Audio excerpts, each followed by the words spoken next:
మత్తయి సువార్త 5వ అధ్యాయము 21వ వచనం నుండి మనం చదువుకుందాం. నరహత్య చేయవద్దు. నరహత్య చేయవాడు విమర్శకు లోనగునని పూర్వీకులతో చెప్పబడిన మాట మీరు విన్నారు కదా. నేను మీతో చెప్పున్నదేమనగా, తన సహోదరుని మీద కోపపడు ప్రతివాడు విమర్శకు లోనగును. తన సహోదరుని చూచి వ్యర్థుడా అని చెప్పువాడు మహాసభకు లోనగును.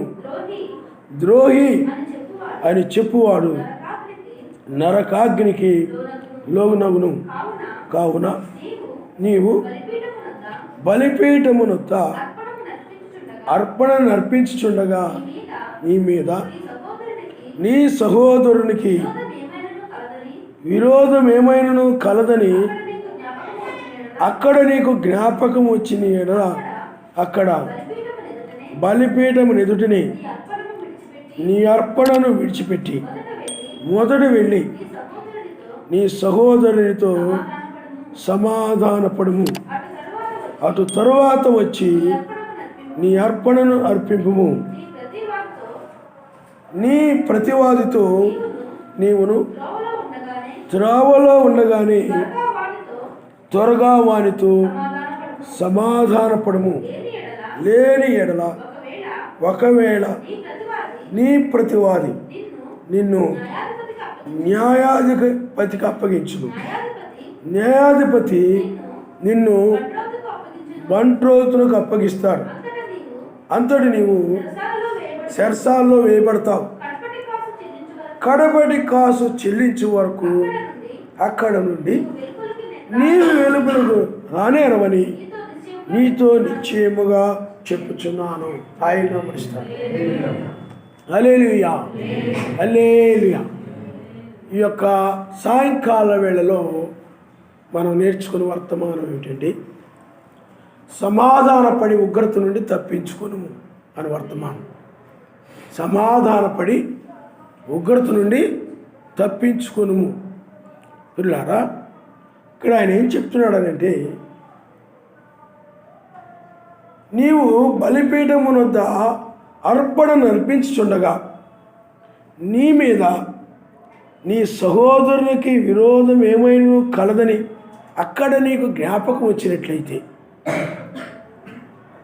అక్కడ నీ బలిపీఠము ఎదుటనే నీ అర్పణను విడిచిపెట్టి మొదట వెళ్ళి నీ సహోదరునితో సమాధానపడుము.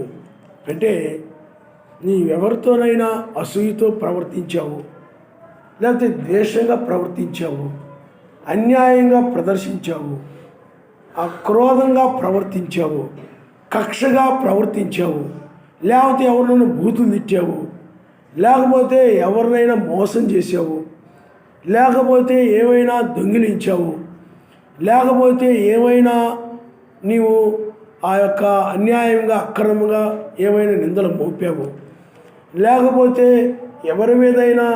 ఎవరినైనా కానీ నీవు హింసించావు, ఈ చెడ్డ లక్షణాల్లో ఏదైనా కానీ నీ సహోదరుల పట్ల నువ్వు ఎక్కడైనా ప్రవర్తించి ఉంటే, వ్యవహరించి ఉంటే, ఏమండి మీరు అలాంటి చెడ్డ లక్షణాలు నీలో ఏమైనా ఇతరుల పట్ల ప్రేమకు బదులుగా, ఏమండి జాలికి బదులుగా, దయకు బదులుగా, కనికరమునకు బదులుగా, క్షమించే స్వభావానికి బదులుగా క్షమించకుండా నీవు అలాగేలాగ ప్రవర్తించేవేమో కక్ష పెట్టి ఏదైనా కానీ నీవు ఆ చెడ్డ లక్షణాలు ఇతరుల పట్ల నువ్వు ఏదైనా సహోదరుల పట్ల ఏదైనా నువ్వు అలాగా ప్రవర్తించినప్పుడు, ఏమండి అది నీకు జ్ఞాపకం వచ్చిందనుకోండి, అంటే అన్నాళ్ళే ఆ కక్ష పెట్టుకొని ఏదో చేసేయాలే తోసేసుకొని వెళ్ళిపోతే ఏదో బుద్ధులతో ఆ కోపంలో ఏదో బుద్ధులు తిట్టేసాలే, ఏమండి ఆ కోపంలో లేకపోతే ఆవేశంలో ఏదో అనేసాలే, ఎవరి కాసం ఏంటి, ఎవరు నీతిమంతులు ఉన్నారు ఏంటని, నీకంటే ఎవరైనా గొప్పగా ఉంటే నువ్వు ఏదైనా అసూయపడి ఆ అసూయపడితే ఏమైద్దిలే అని నువ్వు తోసేసుకొని వెళ్ళి ప్రార్థన చేసినా కానీ, ఆరాధించినా కానీ, నీ ప్రార్థన కానీ, నీవు చేసినటువంటి భక్తి కానీ, నీవు చేసే కార్యాలు కానీ ఆయన సన్నిధి ఇచ్చారు. కాబట్టి అందుకని ఇక్కడ ఏం చెప్తున్నాడంటే, నీవు మొట్టమొదట నీ సహోదరుల పట్ల, సమాజంలో ఏ సహోదరుల పట్లైనా నీవు ఆ యొక్క అర్పణను అర్పిస్తూ ఉన్నప్పుడు, లేకపోతే ప్రార్థిస్తూ ఉన్నప్పుడు, ఆయన సన్నిధికి వచ్చినప్పుడు ఏమైనా దోషారోపణ చేసిందనుకోండి, నువ్వు వాళ్ళ పట్ల నీవు వాళ్ళని దూషించావు, లేకపోతే నువ్వు నిర్నిమిత్తంగా కోప్పడ్డావు, లేకపోతే విరుద్ధుడా అన్నావు, లేకపోతే ఏదో ఒకటి నీవు ఆ విధంగా నువ్వు ఆ మనసులో ఏదో ఒకటి పెట్టుకుని నువ్వు హింసించావు ఏమండి, లేకపోతే మనసులో ఏదో ఒకటి పెట్టుకుని వాళ్ళని నువ్వు దొంగిలించావు, లేకపోతే మనసులో ఏదో ఒకటి పెట్టుకుని వాళ్ళు వస్తువు పగలగొట్టేశావు, నాశనం చేసావు అని ఏదో ఒకటి కనుక హృదయంలో జ్ఞాపకం వచ్చిందనుకోండి, అప్పుడు వెంటనే వెళ్ళి వాళ్ళతో నీవు సమాధానపడి వచ్చి ప్రార్థిస్తే మంచిదే. ఏమైంది అంటే ఎవరు నీతిమంతులు ఉన్నారు అనుకొని నీవు హృదయంలో ఎవరితో కూడా నీ హృదయం దోషారోపణ చేస్తున్నా కానీ, ఎవరితోనూ సమాధాన పడకుండా హృదయాన్ని కఠినపరుచుకొని త్రోసేసుకుంటా పోతూ ఆ విధంగా ఉండి ప్రార్థించిన ఆ ప్రార్థన సరిగా చేరదు కదా. నీ అసూయకు ఎవరైతే గురైపోయారో, నీ యొక్క అన్యాయానికి ఎవరైతే గురైపోయారో, నీ మోసపు మాటలకు ఎవరైతే గురైపోయారో, నీ దొంగతనాలకు ఎవరైతే గురైపోయారో, నీ బూతులకు ఎవరైతే గురైపోయారో, నీ యొక్క అక్రమానికి ఎవరైతే గురైపోయారో, నీ మోసానికి ఎవరైతే గురైపోయారో, వారు సర్వశక్తివంతుడైన న్యాయాధిపతి చూస్తూ ఉంటాడు కనుక, ఆయన గమనిస్తూ ఉంటాడు కనుక ఆయన సన్నిధికి అది చేరుతుందని, నువ్వు చేసినటువంటి ఆ కీడు కానీ, ఆ యొక్క చెడు ప్రవర్తన కానీ, చెడ్డ మాటలు ఏదైనా కానీ ఎక్కడ చేరుతుంది చెప్పండి? ఇతరుల పట్ల నీవు అసూయపడడం ఏదైనా కానీ ఆయన దగ్గరకు చేరుతాయి.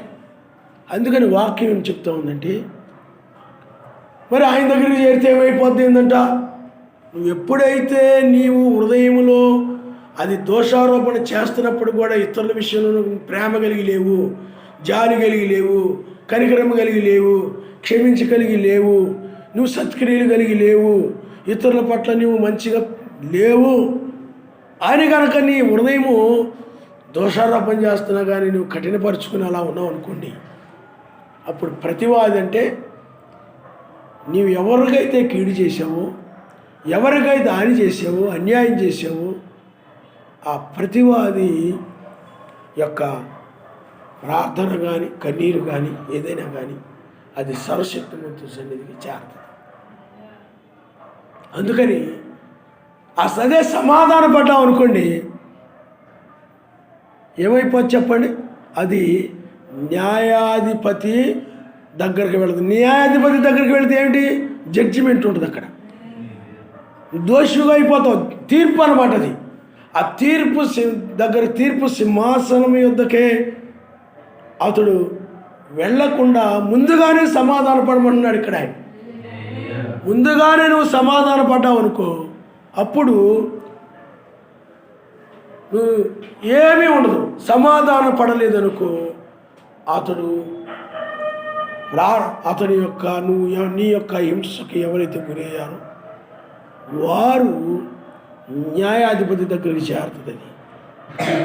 ఆ మొర కావచ్చు, ఆ బాధ కావచ్చు, ఆ కన్నీరు కావచ్చు, ఆ బాధతో మాటలు కావచ్చు, ఏదైనా కానీ ఆయన సన్నిధి చేరుతాయి. అప్పుడు ఆయన ఏం చేస్తాడంటే బంట్రోతుకు అప్పగించి న్యాయాధిపతి శరసాల్లో పెడతాడు. పెట్టేస్తే కడపడి కాసు అంటే అప్పటికైనా కానీ పశ్చాత్తాపడితే మళ్ళీ బయటకు వస్తాడు, లేకపోతే ఆ సరసాల్లో ఉండిపోతాడు. మీకు బాగా అర్థమయ్యేది చెప్పాలంటే, మొన్న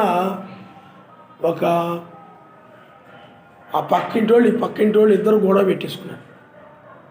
గొడవ పెట్టేసుకుంటే ఆ గొడవలో ఒక ఆయన ఏమన్నాడంటే, నన్ను ఇలా అన్నాడు, అలా అన్నాడు, ఇలా మాట్లాడాడు, నన్ను అలా గుద్దాడు, ఇలా గుద్దాడు, నా ముఖాన్ని ఉమ్మేశాడు, అలా చేశాడు, ఇలా చేశాడు, నేను వెళ్ళి పోలీసు కంప్లైంట్ ఇస్తాను. పోలీసు దాకా వెళ్ళిపోతే ఏం చేస్తుంది? పోలీసు వాళ్ళు ఏం చేస్తారు చెప్పి తీసుకెళ్ళి చెరలో వేస్తారు. ఆ చెర దాకా వెళ్ళకుండా ఇతను ఏమంటున్నాడు, పక్కింటి ఆయన ఏమన్నాడండి, ఏదో తొందరలో అలాగ అయిపోయింది, క్షమించండి బాబు, ఏదో పొరపాటున అలాగా ఏదో తొందరలో ఆవేశపడిపోయిన అలానండి, ఇక నేను జాగ్రత్తగా ఉంటానండి బాబు, నన్ను క్షమించండి అండి అంటున్నాడు. అప్పుడు ఆయన ఏమన్నాడంటే, మీరు అంత మాట అన్నాక నేను ఇంటికి వెళ్ళిపోతానండి అన్నాడు. అది పైదాకా వెళ్ళిందా? వెళ్ళలేదు, చెరదాకా వెళ్ళలేదు. అందుకని సర్వశక్తిమంతుడు ఏమంటున్నాడంటే, న్యాయాధిపతి దగ్గరకు రాకుండానే ఇక్కడే మీరు ఏమైనా కానీ ఒకరి మీద ఒకరికి ఏదైనా కానీ ఈర్ష్య కానీ ద్వేషం కానీ నీ జీవితంలో ఏదైనా ఇతర పట్ల నువ్వు ఏదైనా ఉన్నట్లయితే, కొంతమంది ఏం చేస్తారు చెప్పండి, ఒకరు కనబడితే వాళ్ళు గురించి చూస్తూ ఉంటారు, కోపంగా ఉంటారు, కక్షగా లోపల ఏదో పెట్టుకొని ఉంటావు నువ్వు వ్యతిరేకంగా విరోధంగా. అప్పుడు నీవు ఆ విధంగా వ్యవహరిస్తూ ఉంటావు. అప్పుడు అది ఆయన సన్నిధికి వచ్చినప్పుడు ఏం చేస్తాడంటే దోషారోపణ చేస్తాయి. నువ్వు ఇంటి దగ్గర వాళ్ళతో ఎలా ఉండవు అలా ఉండవు అని దోషారోపణ చేస్తావు. అప్పుడు నువ్వు ఇంటికి వెళ్ళిపోవాలి. వెళ్ళిపోయి, అమ్మ నేను పలానా విషయంలో అలాగే ప్రవర్తించాలా, ఇలా మాట్లాడు, నన్ను క్షమించమ్మా అని ఎప్పుడైతే ఆయన సన్నిధికి వస్తావో అప్పుడు నీ కేసు పైకి వెళ్తావు, ఆగిపోతుంది. అదేవిధంగా మొన్న కుళాయి దగ్గర భార్య మా ఇంటి దగ్గరలోనే భార్య భర్తలు ఇద్దరు గొడవ పెట్టేసుకున్నాడు. ఈయనేమో గొడవ పెట్టేసుకొని ఆయన ఏం చేస్తున్నాడనంటే తలుపేసుకొని ఆవిడ లోపల రానివ్వట్లేదు, లోపల ఇంటికి. ఆవిడేమో బయట ఉండి తలుపు తీయండి అంటుంది. అందరూ అన్నారు, అమ్మాయి రాత్రి అయిపోయింది, ఆవిడ ఎక్కడికి వెళ్తుంది, ఇబ్బంది పడిపోద్ది, కొంచెం తలుపు తీయండి పక్క వాళ్ళందరూ చెప్తున్నారు. ఆయన తలుపు తీయట్లేదు. ఆవిడ ఏం చేసిందనండి, ఇసుగు పెట్టి పోలీస్ స్టేషన్కి వెళ్ళిపోయింది. పోలీస్ స్టేషన్కి వెళ్ళిపోగానే పోలీసులు వచ్చేసారు. పోలీసులు వచ్చి ఆయన తీసుకుపోయారు, తలుపు కొట్టేసి తీసుకుపోయి చెరలో పెట్టారు. ఇప్పుడు మీకు అర్థమయ్యేది ఏంటి, ఆయన కనుక ముందే ఆ తలుపు తీసి ఆవిడని లోపలికి రానిచ్చినట్లయితే ఆయన చెరలోకి వెళ్ళేవాడా? వెళ్ళలేదు. కాబట్టి సమాధానం పడలేదు ఆయన. కుదరదంటే కుదరదు, తీసేదంటే తీసేది లేదు. ఎంతమంది నేను విన్నా అన్నాడు ఆయన, తీయలేదు. వాళ్ళు వచ్చారు, బంటరవుతులు వచ్చారు, తీసుకుపోయారు, చెరలో వేసారు. అంటే సమాధానం పడకపోవడం వలన అతను చెరలో పడి దెబ్బలు తిన్నాడు. సమాధాన పడి ఏమైపోయాడు చెప్పండి, ఒక వ్యక్తి తను తప్పు అయినప్పుడు, తనకు పొరపాటు అయినప్పుడు సమాధానపడి చెరదాకా వెళ్ళని. అదే ఇంకొక వ్యక్తి అయితే సమాధాన పడకపోవడం వలన ఏమైపోయింది చెప్పండి, చెరలోకి వెళ్ళాల్సి వచ్చింది. అందువల్ల నువ్వు సమాధాన పడ్డావు అనుకోండి, నీ కేసు న్యాయాధిపతి దాకా వెళదాం. సమాధాన పడలేదనుకోండి, న్యాయాధిపతి దాకా వెళ్ళిపోతాయి. జడ్జిమెంట్ న్యాయాధిపతి ఎవరు? ఈ లోక సంబంధమైన న్యాయాధిపతి కాదు, మనకి ఆయనే సుప్రీం మెస్సయ్య, సర్వశక్తిమంతుడు. ఆయన హల్లెలూయా, హల్లెలూయా. అందుకని ఇక్కడ ఇద్దరు వ్యక్తులను చూస్తున్నాం. సమాధానపడి చెర నుండి ఒక వ్యక్తి తప్పించుకున్నాడు, సమాధాన పడక చెరలో పడిపోయాడు ఒక వ్యక్తి, శిక్షించబడ్డాడు తర్వాత. కాబట్టి ఆత్మీయంగా కూడా ఇంతే. నువ్వు సర్వశక్తివంతుని విషయంలో సమాధాన పడడం ఒకటి, సహోదరుల విషయంలో కూడా నీది ఏదైనా లోపం ఉన్నప్పుడు సమాధాన పడ్డావు అనుకోండి, ఏమండి, న్యాయాధిపతి యొక్క ఉగ్రత నుండి తప్పించుకుంటావు. సమాధాన పడలేదనుకోండి, ఆ న్యాయాధిపతి నిన్ను తీసుకెళ్ళి ఏం చేస్తాడు చెప్పండి, నువ్వు దోషివి కాబట్టి ఉగ్రతలో పడేస్తాడు. ఎందుకంటే ప్రతివాది నీ మీద నేరస్థాపన చేశాడు, నువ్వు ఉగ్రతలో పడిపోతావు. కాబట్టి ఉగ్రత నుండి తప్పించుకోవాలంటే సమాధాన పడడం తప్ప మరొక మార్గం లేదు. ఉగ్రత నుండి తప్పించుకోవాలంటే సమాధాన పడడం తప్ప మరొక మార్గము లేదు, నువ్వు ఉగ్రతను తప్పించుకోవాలంటే. కాబట్టి ఈ యొక్క సంవత్సరములో నీవు ఆ విధంగా నీవు ఉగ్రత నుండి తప్పించుకునేటువంటి సమాధానము ఆయనతోను సమాజంలోని వారితోను ఆ విధంగా సమాధానపడి సమాధానము కలిగి జీవించి ఆ విధంగా ఉగ్రత నుండి తప్పించుకునే వ్యక్తిగా ఈ సంవత్సరములో నువ్వు జీవిస్తావని ఆయన నామమున హల్లెలూయా హల్లెలూయా. బైబిల్లో మనము ఆ యొక్క మోషే ఉన్నాడు, అలాగే అక్కడ దాతాను అబీరాము కోరహులు వీళ్ళందరూ ఉన్నారు. మోషేకిని దాతాను అబీరాము కోరహుల మధ్య వచ్చిందనంటే సమస్య వచ్చేసింది, గొడవ వచ్చేసింది, వివాదం వచ్చేసింది. ఆ వివాదం వచ్చినప్పుడు అయ్యో వాళ్ళు ఏమన్నారంటే ఆ యొక్క మోషేని ఇష్టం వచ్చినట్టు మాట్లాడాడు. నువ్వు అందరి మీద నిన్ను హెచ్చించుకుంటున్నావు, నువ్వు ఏదో గొప్ప అనుకుంటున్నావు, అలాగే ఇలాగని మాట్లాడినప్పుడు వాళ్ళు వెంటనే సమాధాన పడిపోయి ఉన్నారు అనుకోండి. మోషే ఏదో పొరపాట్లు మేము అలా అనేసాం, మమ్మల్ని క్షమించండి మోషే, ఏదో అలాగా మేము తొందరపడి మీరు అంగీలకి నీళ్ళు సూత్రాలు తగిలించుకోవాలనేటప్పటికీ ఏదో అలాగ అనేసామని వెళ్ళి ఆ మోషేతో సమాధాన పడినట్లయితే ప్రమాదం లేకుండా ఉంది. సమాధాన పడలేదు, వీళ్ళు ఇష్టం వచ్చిన మాట్లాడేటప్పటికీ ఆ మోషే ప్రార్థన ఎక్కడికి వెళ్ళని చెప్పండి, మరి హింసించబడ్డాడు, బాధించబడ్డాడు, సర్వశక్తిమంతుని సన్నిధికి వెళ్ళిపోయింది. అప్పుడు సర్వశక్తిమంతుడు ఏం చేశాడు చెప్పండి? అంటే ఇక్కడ దీని అర్థం ఏమిటంటే పశ్చాత్తాపడే మనసు కనుక మనలో ఉన్నట్లయితే సమాధాన పడతాం. ఆయన మనసు పశ్చాత్తాపడే మనసు మనలో లేదనుకోండి, సమాధాన పడడం అనేది ఉండదు. తన తప్పు అయినా కానీ కొంతమంది పశ్చాత్తాపడరు, అసూయ పడినా కానీ పశ్చాత్తాపడరు కొంతమంది, లేకపోతే బూతులు తిట్టినా కొంతమంది పశ్చాత్తాపడరు. కోపంతో కక్షతో అది బాగా కొట్టి ఇది బాగా కొట్టి అది తినేసి ఇది తినేసి ఆళ్ళ బాధేసి ఏళ్ళ బాధలేసి అసలు ఇళ్ళంతా జాతర చేసి పడేస్తారు. అయ్యో నేను సహనాన్ని కోల్పోయేలాగా ప్రవర్తించాను ఏంటంటే పశ్చాత్తాపడరు. ఏమండి? అలాగే కొంతమంది దొంగతనం చేస్తారు, అయ్యో నేను ఇలాగ ఎంతో దొంగతనం చేశాను పశ్చాత్తాపడరు. అన్యాయం చేస్తారు సొంత వాళ్ళని, పశ్చాత్తాపడరు. వీళ్ళు ఎవరు చెప్పండి? ఇలాంటి వాళ్ళ పశ్చాత్తాపడని వాళ్ళే న్యాయాధిపతి దాకా వెళ్ళిపోతారు. వీళ్ళు అలాగే పశ్చాత్తాపడలేదు. అందుకనే పశ్చాత్తాపడే వాళ్ళేమో తప్పించుకుంటారు, సమాధానపడి తప్పించుకుంటారు. ఎందుకంటే వాళ్ళ హృదయము ఏదైనా పొరపాటు చేసినప్పుడు పశ్చాత్తాపన, అయ్యో నేను ఎందుకెళ్ళి ప్రవర్తించాను, ఎందుకు అలా మాట్లాడు, ఎందుకు ఇలాగన్నాను అని వాళ్ళు దాన్ని పశ్చాత్తాపడి సరిదిద్దుకుంటారు. వాళ్ళు సర్వశక్తిమంతుల విషయంలో కానీ మనుషుల విషయంలో కానీ సరిదిద్దుకుంటారు, సమాధాన పడతారు, తప్పించుకుంటారు. ఇక్కడ వీళ్ళలో అది లేదు. అందువల్లనే సమాధాన పడకపోవడం వల్లనే సర్వశక్తిమంతుని ఉగ్రత ఈ దాతాను అబీరాము కోరహు ఈ ఓము వీళ్ళు ఆ యొక్క 200 మంది పైగా ఉన్నారు కొంతమంది. అలా అందరూ వీళ్ళ దగ్గర నేల విరిచని భూకంపం వచ్చేసి అగ్ని వచ్చేసి మొత్తాన్ని దహించి వేసింది. ఆయన మనిషి హల్లెలూయా. ఎందుకంటే న్యాయాధిపతి తీర్పు తీర్చాడు. ఆయన న్యాయాధిపతి దగ్గరకు వెళ్ళిపోయింది. అందుకనే మీరు అంటున్నారు ఎవరు పడుచుకుంటారు అన్న అనుకోకండి. ఇప్పుడు చూడండి, సెకండ్ కమింగ్లో కూడా మనం లోకాసు వార్త 18వ అధ్యాయంలో మనం చూసినట్లయితే అక్కడ ఒక విధవరాలు దివారాత్రులు ప్రార్థిస్తూ ఉంది, నాకును నా ప్రతివాదికిని న్యాయం తీర్చు, నా ప్రతివాది నా మీద అసూయపడుతున్నాడు, నన్ను ద్వేషిస్తున్నాడు, నా మీద కొండాలు చెప్తున్నాడు, నన్ను హింసిస్తున్నాడు, నన్ను బూతులు తిడుతున్నాడు, ఏమండి నన్ను చెప్పిన మాట వినకుండా నన్ను ఎంతో బాధిస్తూ ఉన్నాడు. రకరకాలుగా ఆ యొక్క ప్రతివాది గురించి ఆమె ప్రార్థిస్తూ ఉంది. అర్థమవుతుందా?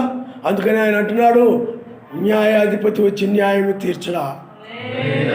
ఏమండి అదే గనక ప్రతివాది గనక అప్పుడే ఆ విధవరాల దగ్గరకు వచ్చేసి, అమ్మా నాది పొరపాటే, నేను నీ విషయంలో ఇలాగా ప్రవర్తించాను, నన్ను క్షమించమ్మా, నేను ఇలాగ అన్యాయం చేశాను, లేకపోతే నిన్ను ఇలాగా నిందలు మోపాను, లేకపోతే నీ మీద ఇలాగ శ్రమ పెట్టాను, ఈ విధంగా కనుక ఆ ప్రతివాది కనుక వచ్చి ఆ యొక్క విధవరాలతో సమాధాన పడినట్లయితే అతను గుర్తుండదు. కానీ అతడు సమాధాన పడకపోవడం వలన ఈ రెండవ రాకడలో ఆ ప్రతివాది ఎవరో కాదు, మతశాఖ సంఘాలు లేకపోతే లోకములోని వారు, నీ విషయంలో వారు విరోధంగా నడిచి నిన్ను హింసించినటువంటి వారు, అలాంటి వారందరూ కూడా ప్రతివాదులు. కాబట్టి వారు, అందుకని ఈ లోకములోని వారు నీ విరోధంగా నడిచి నీతో సమాధాన పడకపోవడం వలన వారి మీదకు ఒకరు తెచ్చేస్తుంది, లోకం మీద. అంటే నీవంటే నీవే కాదు, ప్రపంచంలో నీతిమంతుల విషయంలో అక్కడ విధవరాలంటే సమాజానికి సాదృశ్యం, ఒక వ్యక్తిగా కాదు, ప్రపంచమంతటికి సంబంధించినటువంటి విధవరాలు. అలాగూ ఈ ప్రపంచంలో ఉన్నటువంటి వారు కూడా నీతిమంతులు ఎంతో హింసించి బాధించినటువంటి మత్స్య సంఘాలు కానీ, మత్స్య సంఘాల వాళ్ళు కానీ వీళ్ళందరూ ఉన్నారు. వాళ్ళు పశ్చాత్తాపడలేదు. పశ్చాత్తాపడకపోవడం వల్లనే ఈ ప్రపంచం మీదకి, ఈ యొక్క ప్రతివాది అయినటువంటి ప్రపంచం మీదకి ఉగ్రత రాబోతూ ఉంది. వాళ్ళందరినీ న్యాయాధిపతి శిక్షించబోతూ ఉన్నారు. వాళ్ళు ఎందుకు శిక్షలో పడిపోతున్నారు అని అంటే, ఈ మత్స్య సంఘాలు కానీ, బ్రహ్మంగార సంఘాలు, కొన్ని భ్రష్టత్వంలో ఉన్న సంఘాలు కానీ సమాధాన పడకపోవడం వల్లే.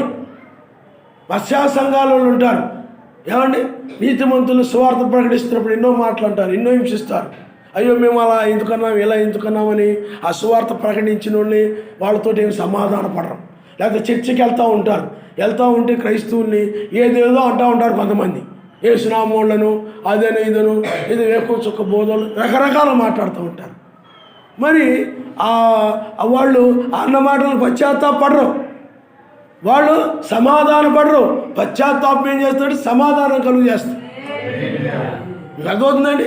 దానిని బట్టే సమాధానం పొందనందువలని ఈ ప్రపంచం మీదకి ఉగ్రత రాబోతా ఉంది.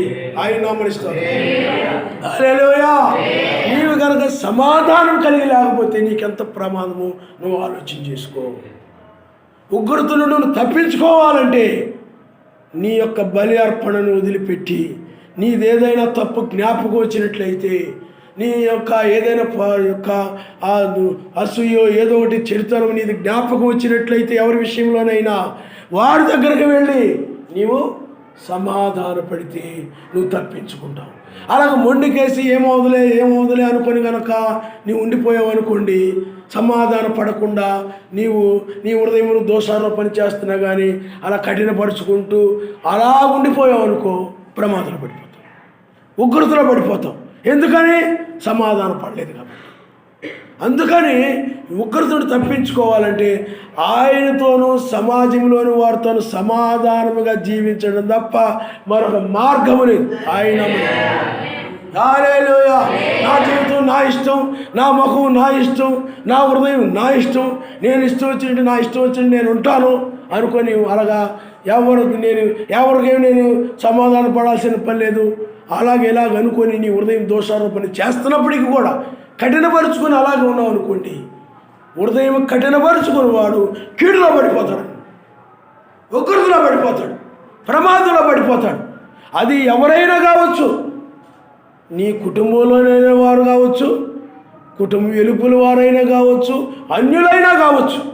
ఒకవేళ నువ్వు ఎవరైనా ఇంటి పక్కన అన్యులైనా నువ్వు అసూయ పట్టడమో ఏదైనా ఉన్నావు అనుకోండి, వాడితో సమాధాన పడాల్సిందే. ఎందుకంటే నువ్వు గొర్రెగా ప్రవర్తించకుండా తోడేలాగా ప్రవర్తించావు కాబట్టి. గొర్రెలో దీనత్వం ఉంటుంది, ప్రేమగా ఉండవలసిన దానికి బదులుగా నీవు ఆ యొక్క నీ సర్వశక్తిమంతుని స్వభావానికి విరోధంగా జీవించావు కాబట్టి. ఆయన ఎలాగో జీవించాడు, నువ్వు అలాగే జీవించాలి.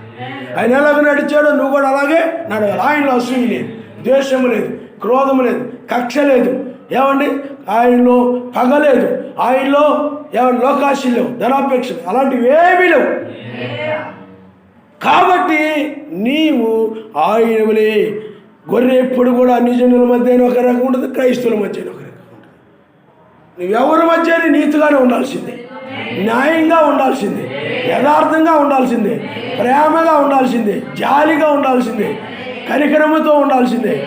కృపతో అలా ఉండాల్సిందే. నీ స్వభావం అది. ఆ విధంగా ఉండకుండా తోడేలుగా ఉన్నప్పుడే నువ్వు వెళ్ళి సమాధానపడాలి.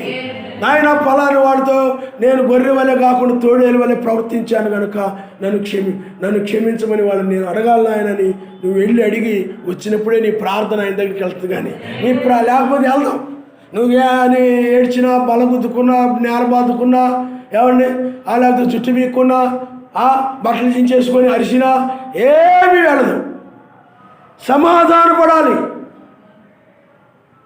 నీ ఇంట్లో నీ భర్త కావచ్చు, నీ భార్య కావచ్చు, ఏమండి లేకపోతే నీ పిల్లలు కావచ్చు, లేకపోతే మీ అత్త కావచ్చు, మీ మామ కావచ్చు, లేకపోతే మీ తల్లిదండ్రులు కావచ్చు, ఎవరినైనా కానీ నీది కనుక వాక్యానికి విరోధంగా నేను వాళ్ళ పట్ల నడిచాను అని అనిపించినట్లయితే, వాక్యం ఇలా చెప్తుంటే నేను వాళ్ళ విషయంలో ఇలాగ నడిచాను అనిపించినట్లయితే, నువ్వు రక్షించబడాలని నీకు ఉద్దేశం ఉంటే, శ్రమకాలంలో ఉండకూడదని నీకు అభిప్రాయం ఉంటే, ఆశ ఉంటే, పెండ్లి విందులో ఉండాలనుకుంటే, ఏళ్ల పాలనలో ఉండాలనుకుంటే, వాళ్ళ దగ్గరికి వెళ్ళి నువ్వు సమాధానం పడ్డా.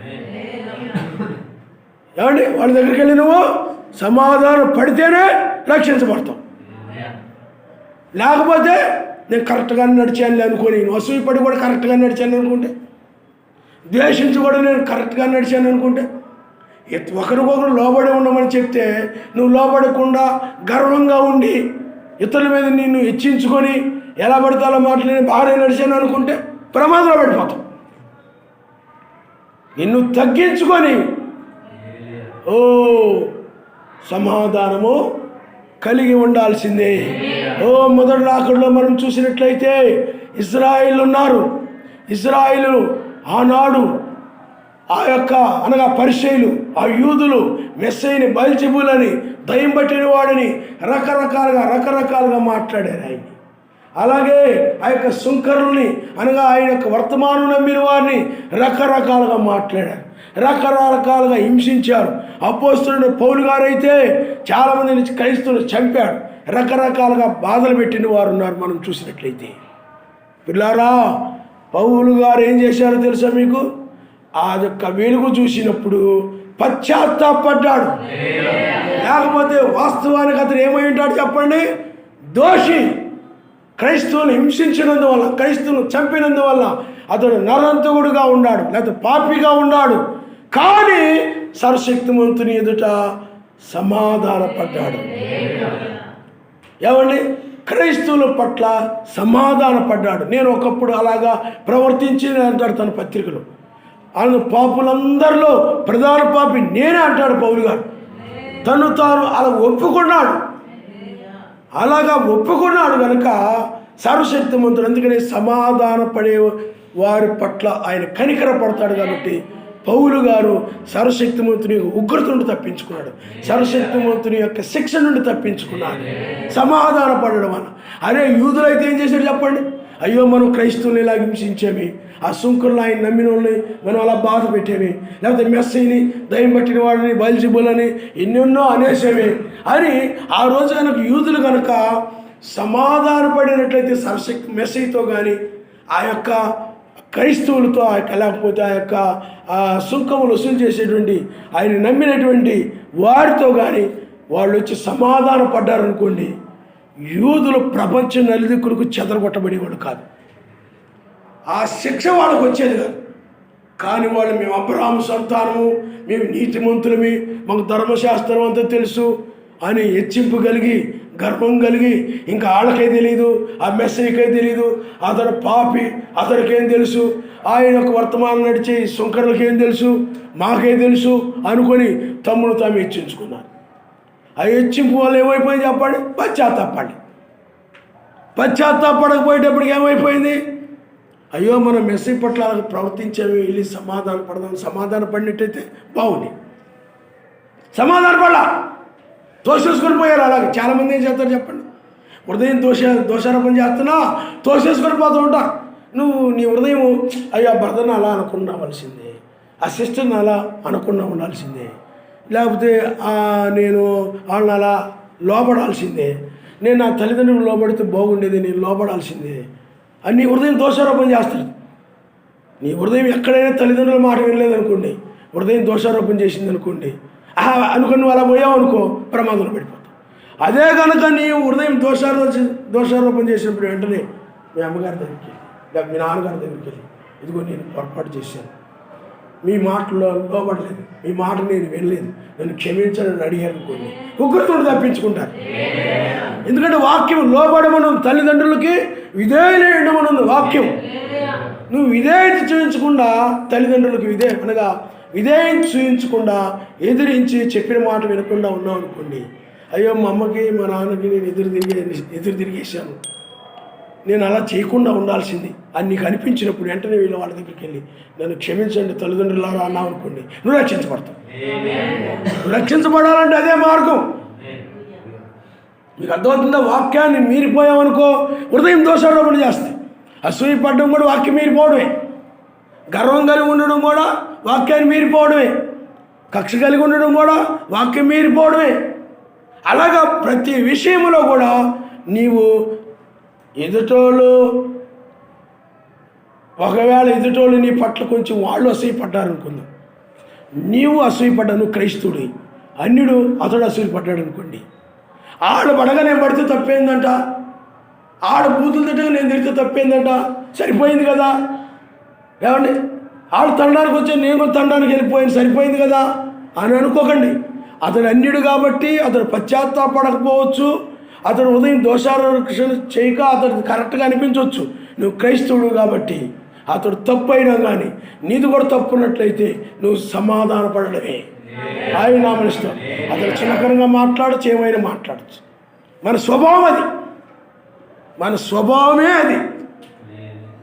మన హృదయం దోషారోపణ చేసినప్పుడు అన్యుడు కాబట్టి అలా మాట్లాడాడు, అన్యుడు కాబట్టి అలా బూతులు తిట్టాడు, నేను క్రైస్తవుడైన నేను అలా అనకూడదు కదా, అలా మాట్లాడకూడదు కదా, ఎందుకు మాట్లాడాను అయ్యో అని చెప్పి నువ్వు అన్యుడి దగ్గరికి వెళ్ళి, అయ్యా నన్ను క్షమించండి, నేను అలాగా మేము క్రైస్తవులవి ఆయన నమ్ముకున్నాం, మేము అలాగా నీ పట్ల వ్యవహరించకుండా ఉండాల్సింది, మమ్మల్ని క్షమించండి అని అనుకోండి. అప్పుడు అతను అంటాడు, నిజమే కదా, నేను అలాగేలా ప్రవర్తించాను, ఆయన ప్రవర్తించాడు, కానీ అతడు వచ్చి క్షమాపణ కోరుతున్నాడు, మరి నేను అడగట్లేదేంటి? అన్యుడైనా కానీ అతను అంటాడు, నాకు కూడా తప్పులుంటే క్షమించండి, నేను కూడా మిమ్మల్ని రకరకాల బూతులు తిట్టాను, అలా అన్నాను ఇలా అన్నాను, ఆ మాటలన్నీ క్షమించండి అంటాడు. మరి అనలేదనుకోండి మనకు సంబంధం లేదు. నువ్వు నిర్దోషం అవడమే చూసుకో, నువ్వు సమాధాన పడడమే చూసుకో. ఎదుటోళ్ళు నీతో సమాధాన పడ్డారని నీ దగ్గరకు వచ్చి క్షమించడం అడిగారో లేదు నీకు అనవసరం. నీవు చేయాల్సింది నువ్వు చేయి, ఉగ్రతను తప్పించుకోవడానికి.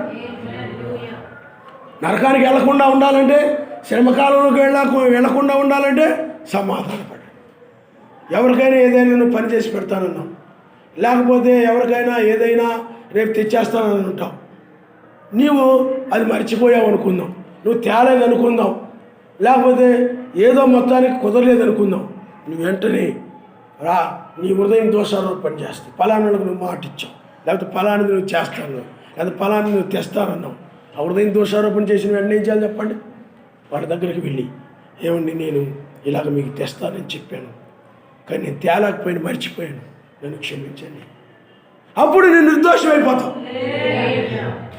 వాళ్ళు ఏమనుకుంటే అనుకున్నారని కానీ మీరు కామ్గా ఉన్నారనుకోండి, ఆ ప్రతివాదిని బట్టి దోషులైపోతారు, ప్రమాదంలో పడిపోతారు. ఆ ప్రమాదంలో పడిపోకుండా ఉండాలంటే మాట విషయంలో కానీ, క్రియల విషయంలో కానీ, ఏ విషయంలోనే కానీ నీ హృదయం దోషారోపణ చేసిందండి. అందుకనే ఆ క్షమించమని అడగడానికి తగ్గింపు కావాలి. తగ్గింపు కలిగిన వాళ్ళే ఆ మాట చెప్పగలుగుతారు. అలా చెప్పేవరకు లోకం అయిపోతాం, మనటి గౌరవం ఉండదు. నన్ను క్షమించమని అడిగారు కాబట్టి అనుకొని మళ్ళీ అలా అంటే క్షమించమని అంటే మనల్ని తక్కువగా చూస్తారు, గౌరవంగా చూడరు, విలువ ఉండదని కొంతమంది ఏం చేస్తారు చెప్పండి, ప్రమాదంలో పడిపోతాడు ఆ వ్యక్తి, ఉగ్రతలో పడిపోతాడు. ఎందుకంటే గర్వం అడ్డు వచ్చేసింది, ఈగోయిజం అడ్డు వచ్చేసింది, ప్రిస్టేజీ అడ్డు వచ్చేసింది. దాన్ని బట్టి ఏమైపోతాడు చెప్పండి? ప్రమాదంలో పడిపోతాడు. అందువలన నీవు సమాధానపడుట వలన నువ్వు తప్పించుకోగలుగుతావు.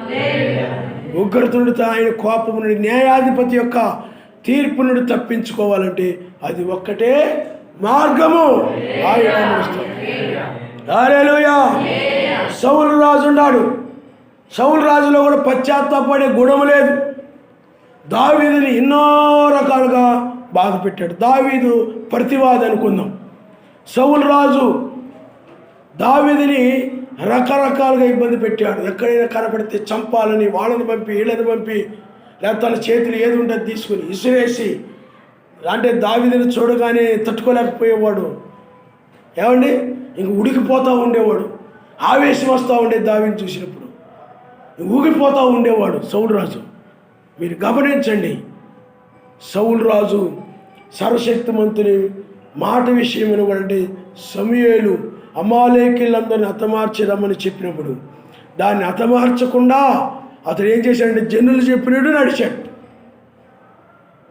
అప్పుడు సమూయేలు ప్రార్థించుండొచ్చు, నాయనా ఈ యొక్క సౌలు రాజు నీవేం చెప్పావు దాని ప్రకారం నడవకుండా, నీ ఇష్ట ప్రకారం నడవకుండా అతడు నువ్వు రాజుగా నియమించావు, కానీ అలా నడవకుండా జనులు చెప్పినట్టు నడుస్తున్నాడు నాయన అని ప్రార్థించుండొచ్చు. ఆ సౌలు రాజు దగ్గరికి వెళ్ళి కనుక క్షమించండి, సౌలు రాజు వెళ్ళి ఆ యొక్క సమూయేలు దగ్గరికి వెళ్ళి, సమూయేలు సౌలు నువ్వు ఎందుకు ఇలా చేసావు, మరి సర్వశక్తిమంతుడు అమాలేకీయులను అందరిని హతమార్చుకుంటే నువ్వు ఎందుకు ఇలాగ చేసావయ్యా జనులు చెప్పిన మాట విని అన్నప్పుడు సౌలు రాజు వెంటనే సమూయేలు నన్ను క్షమించండి, నేను పొరపాటుని జనులు చెప్పినట్టు నడిచాను, నేను నిజంగా నీవు ఏమి చెప్పావో దాన్ని చేయాల్సింది నేను, సర్వశక్తిమంతుడు ఏం చెప్పాడో దాన్ని చేయాల్సింది నేను, క్షమించు అని అన్నట్లయితే సౌలు రాజు రాజుగానే ఉండేది.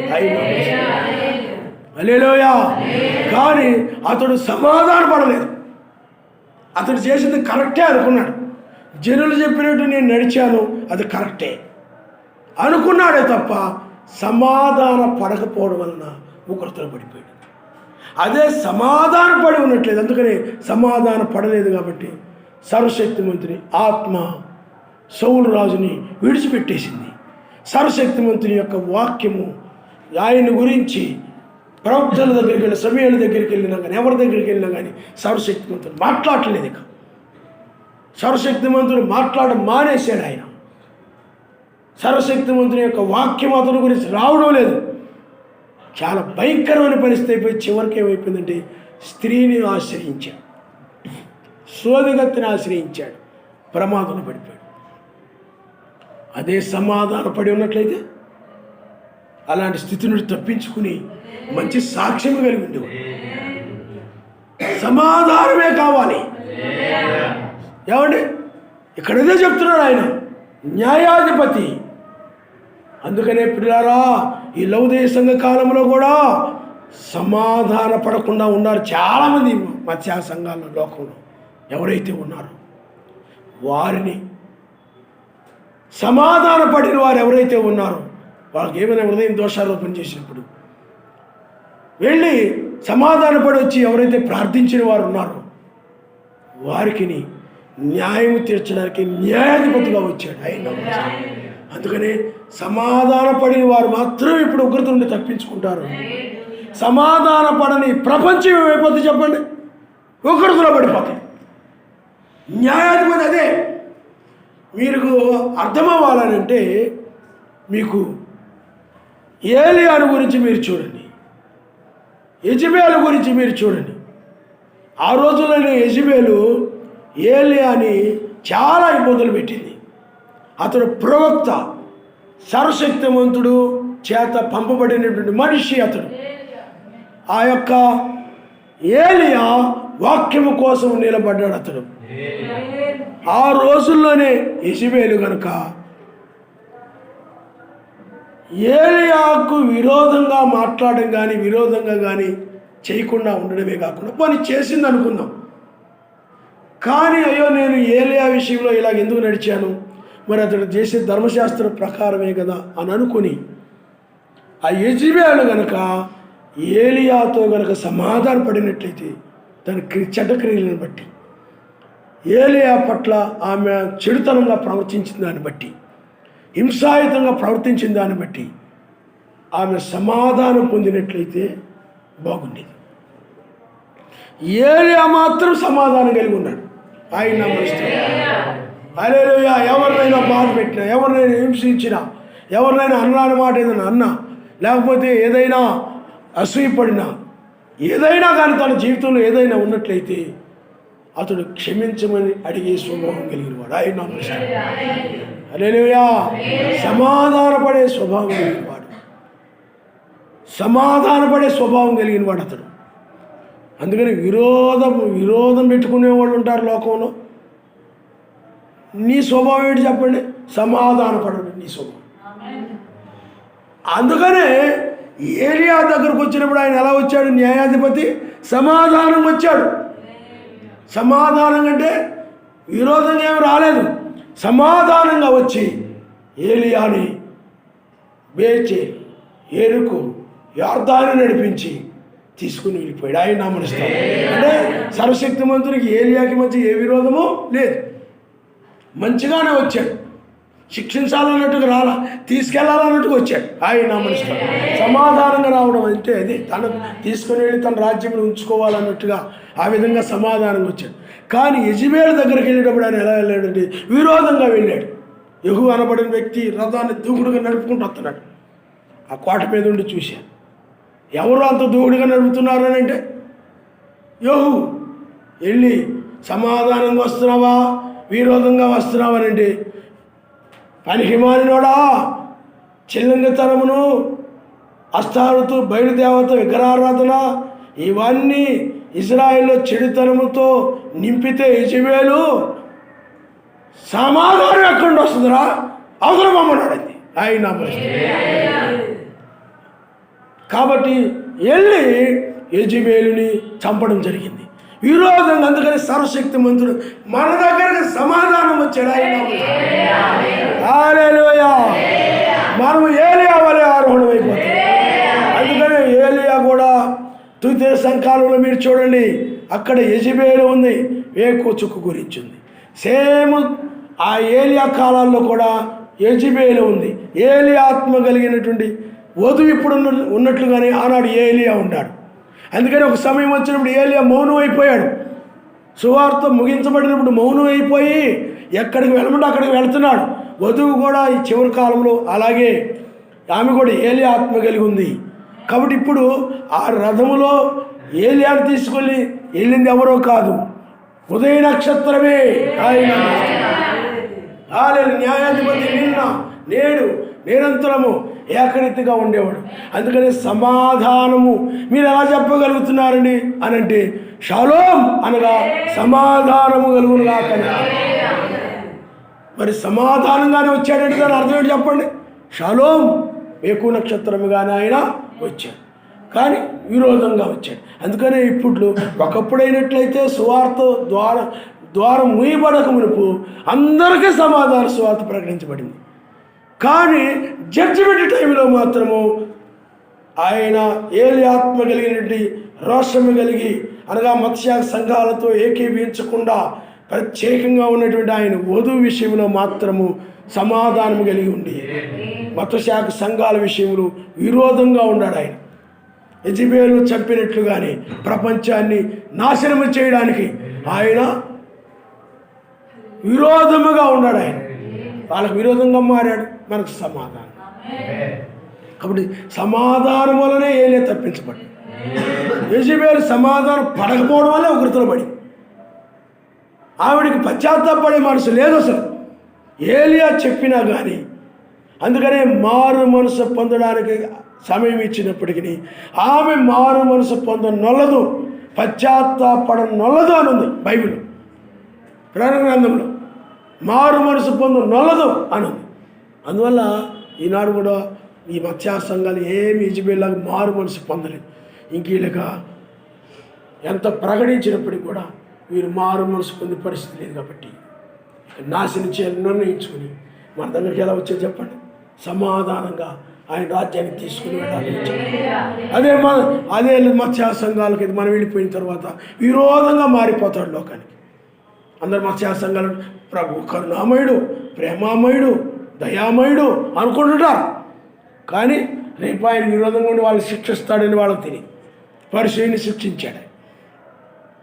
అబ్రహాము గారు ఆనాడే చూశాడు, అబ్రహాము గారు కాలంలో మనం చూస్తే లోతు సొదొమ గొమొరలో ఉండేవాడు. సొదొమ గొమొరలో లోతు చాలా సొదొమ గొమొరలో ఉండి ఆ సొదొమ గొమొరలో మనుషులు త్రాగడం, తిరగడం, ఆ యొక్క బట్టలు, ఆ యొక్క మరలా వాళ్ళ యొక్క ఆ యొక్క ఇప్పుడు మన పిల్లలు ఎలా ఉన్నారో, ఇప్పుడు లోకం ఎలా ఉందో అలాగే అక్కడ కూడా అదే విధంగా చెడిపోయి ఉంది. బూతులు మాట్లాడుకోవడం, తిట్టుకోవడం, ఏమండి కొట్టుకోవడం, అసూయపడడం, ఇప్పుడు ఎలాగున్నాయో దొంగతనాలు, విచారాలు. మొన్న హైదరాబాద్లో 2 మగాళ్ళు పెళ్లి చేసుకున్నారు.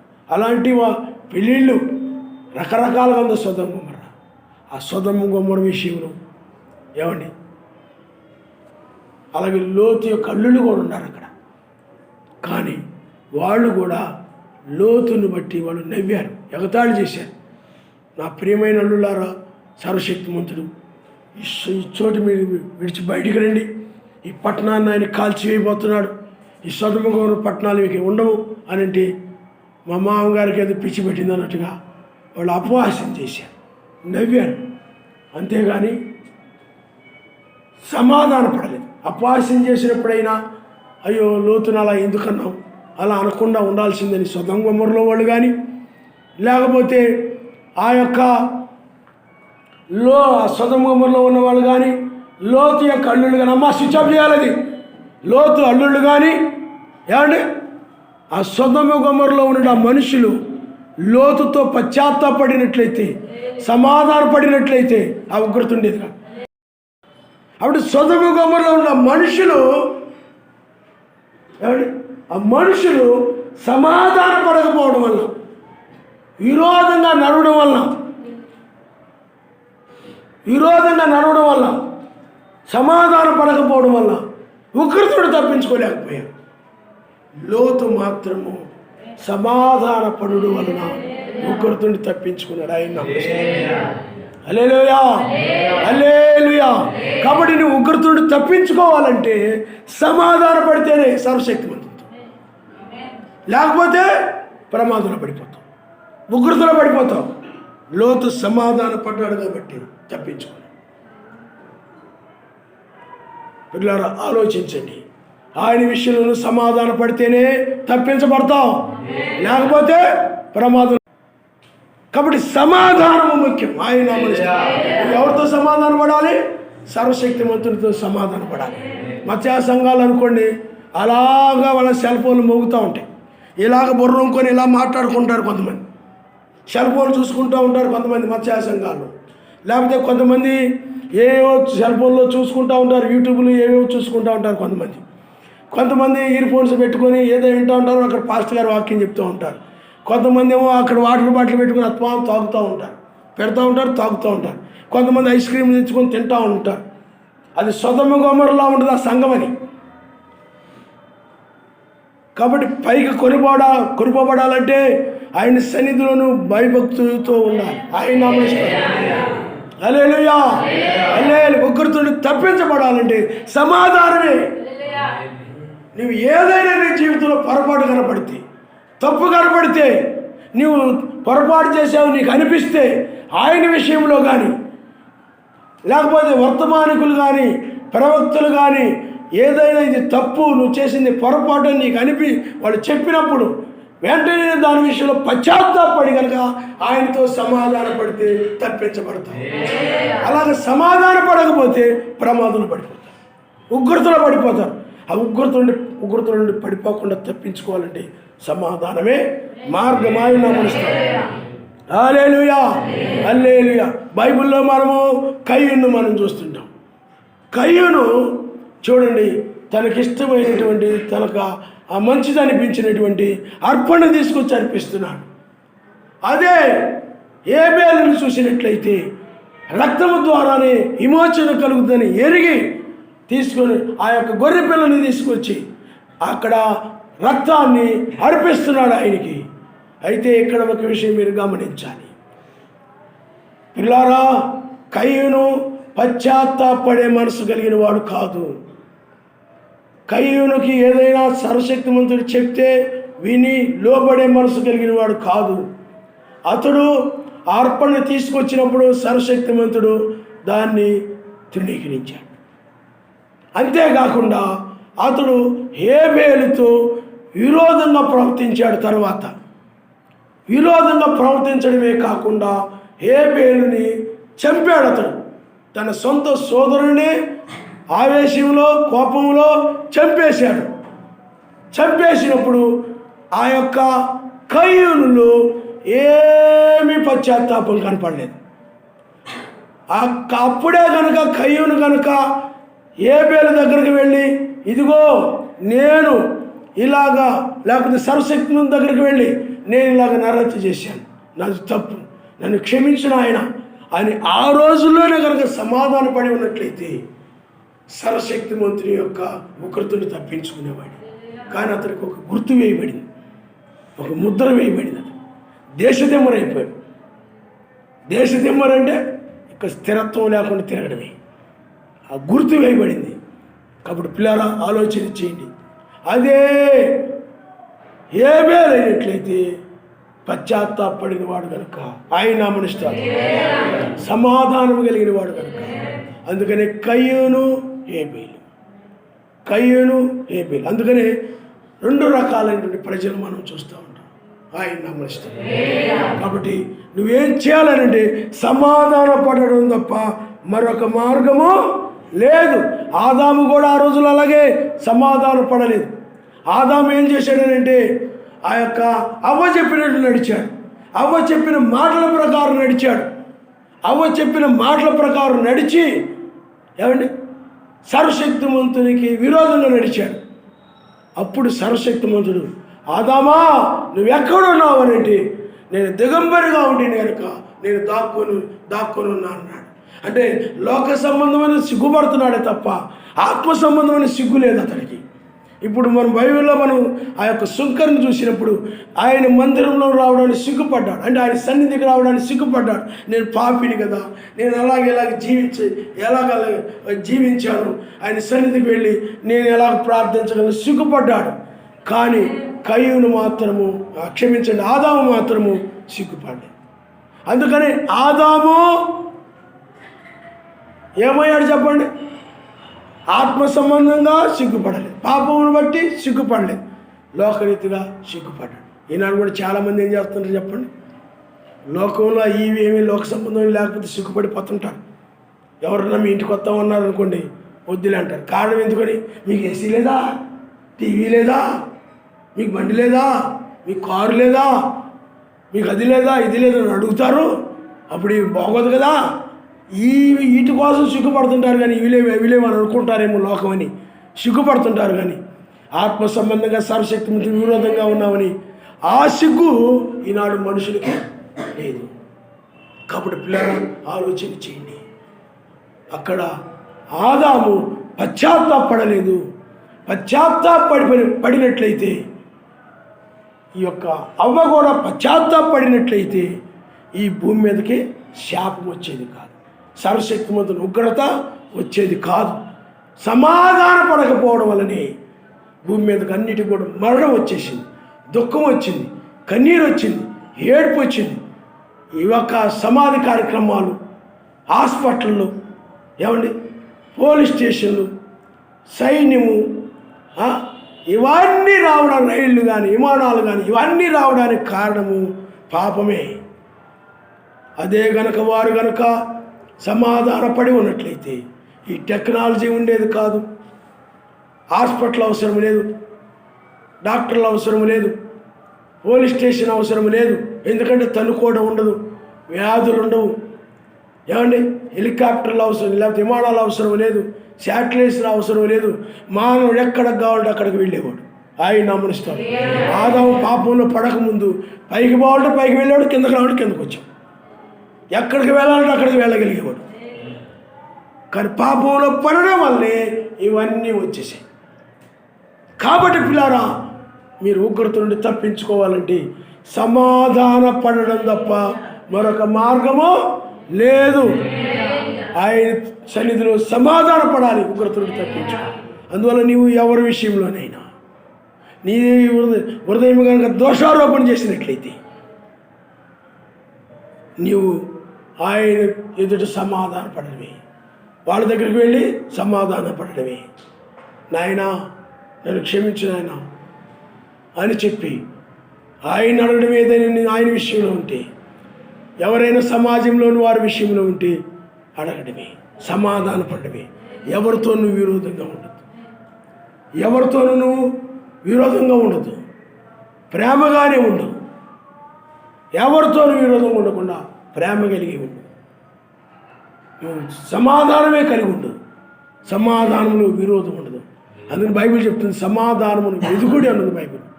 సాధ్యమైనంత వరకు సమాధానం కలిగి ఉండడానికి నీకు ప్రయత్నించాడు.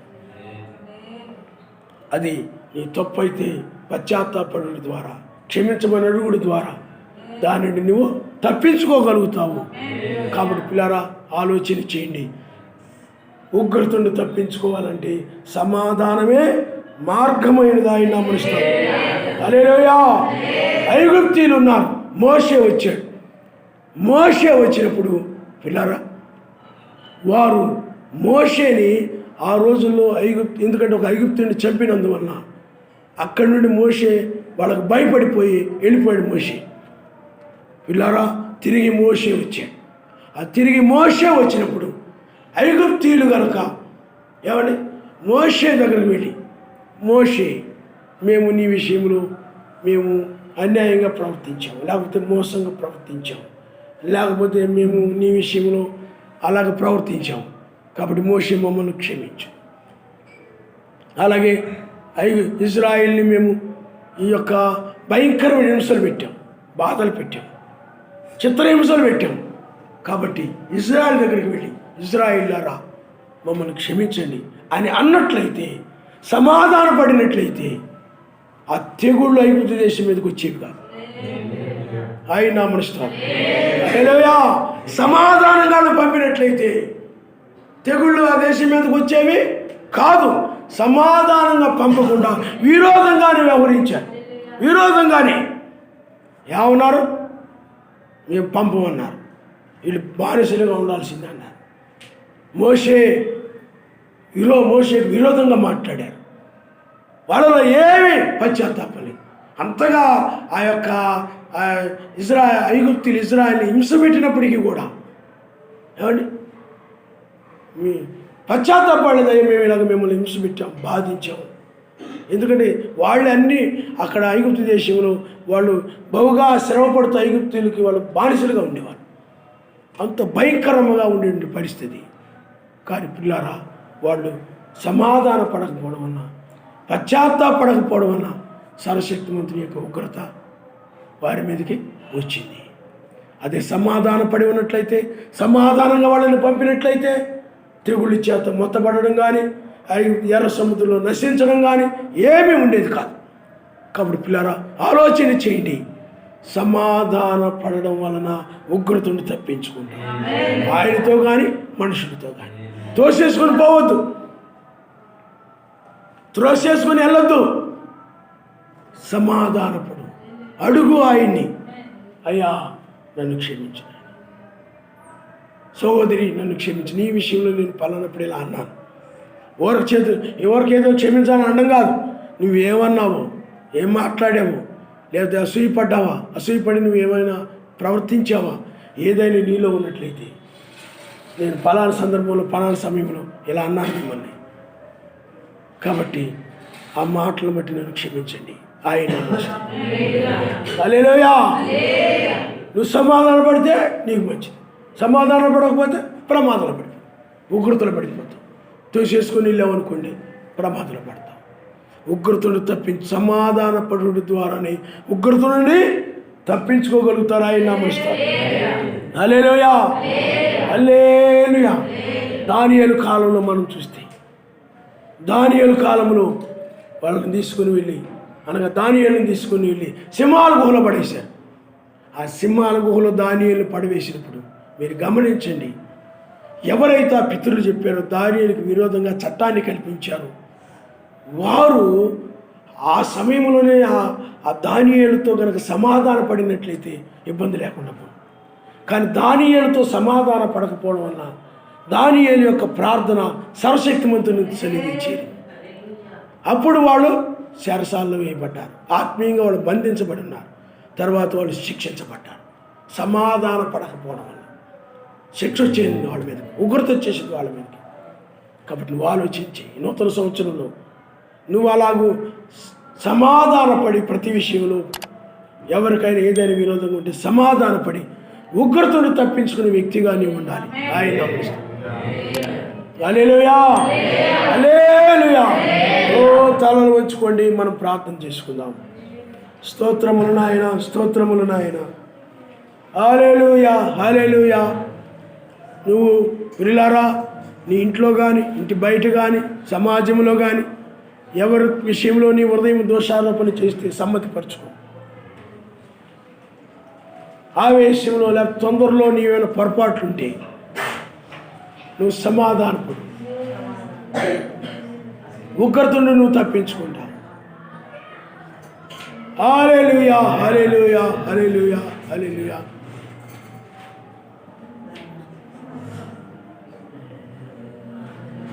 హల్లెలూయా, హల్లెలూయా, హల్లెలూయా. పిల్లనా తేలిక తీసుకోవద్దు. ఆ మమ్మే కదా ఏమన్నది అని అనుకోవద్దు. ఏమనుకోరలే, ఆ బ్రదరే కదా ఏమనుకోరలే, ఆ సిస్టరే కదా ఏమనుకోరలే, ఏదో అలాగా అసూయపడ్డాను కానీ వాళ్ళు ఏమనుకోరలే అని అనుకోవద్దు. నీవు వాళ్ళు ఏమనుకోలే, వీళ్ళు ఏమనుకోలే, వాళ్ళు మంచివాళ్ళేలే, వాళ్ళు ఏమనుకోరలే, వీళ్ళు ఏమనుకోరలే అని పిల్లారా తోసేసుకొని పోవద్దు. నువ్వు పిల్లల విషయంలో నీ పొరపాటు ఉన్నా సరే, పిల్లలని నువ్వు కనుక వాక్యానికి విరోధంగా ఏదైనా నువ్వు పిల్లల పట్ల ప్రవర్తించి ఉంటే ఆ పిల్లలే కదా ఏమనుకుంటారులే, నువ్వు తోసేసుకోవద్దు. వాక్యానికి విరోధంగా మాట్లాడండి, వాక్యానికి విరోధంగా ప్రవర్తించుంటే ఎవరైనా సరే ఒకటే, నీవు ఎవరితోనూ విరోధము లేకుండా సమాధానముగా ఉండడమే.